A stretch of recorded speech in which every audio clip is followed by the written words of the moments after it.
Hacker বা hacking শব্দগুলোর সঙ্গে আমরা সকলেই কম বেশি পরিচিত।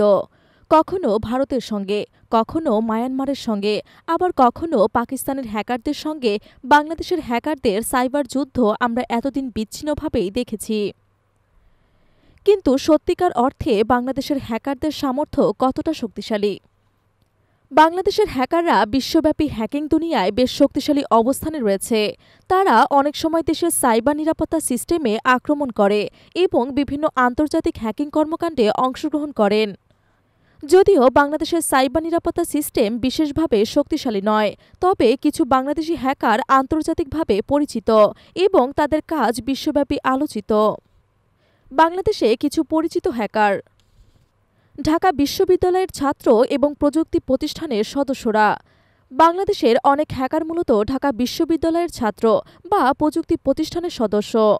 তারা হ্যাকিং ও সাইবার নিরাপত্তায় দক্ষতা অর্জন করে এবং আন্তর্জাতিক সাইবার দুনিয়ায় নিজেদের পরিচিতি তৈরি করেছে। বাংলাদেশ সাইবার আর্মি এটি একটি সংগঠন যা বাংলাদেশি হ্যাকারদের একটি দলের প্রতিনিধিত্ব করেন। তারা অনেক সময় আন্তর্জাতিক সাইবার আক্রমণে জড়িত থাকে, বিশেষ করে ভারত ও পাকিস্তানের সঙ্গে সাইবার যুদ্ধের মধ্যে দিয়ে। অ্যানোনিমাস বাংলাদেশ এটি বিশ্ববিখ্যাত অ্যানোনিমাস গ্রুপের বাংলাদেশ শাখা।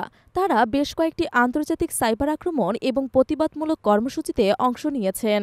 ডার্ক কোডার্স বাংলাদেশ এই হ্যাকার গ্রুপটি বেশ কিছু সময় সাইবার আক্রমণের মাধ্যমে পরিচিতি অর্জন করেছে।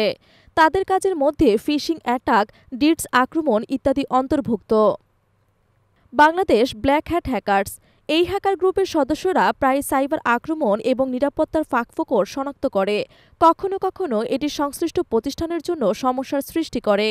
বাংলাদেশের সাইবার নিরাপত্তা পরিস্থিতি বর্তমানে উন্নতির দিকে, তবে এখনও অনেক চ্যালেঞ্জ রয়েছে। সাইবার অপরাধীরা বিভিন্ন আর্থিক প্রতিষ্ঠানে আক্রমণ করে এবং গুরুত্বপূর্ণ ডেটা চুরি করে থাকে।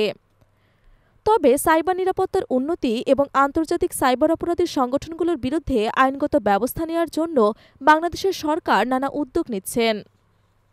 অতএব বাংলাদেশের হ্যাকারদের সামর্থ্য খুবই শক্তিশালী হলেও এটি প্রযুক্তি, দক্ষতা এবং কার্যক্রমের উপর নির্ভরশীল।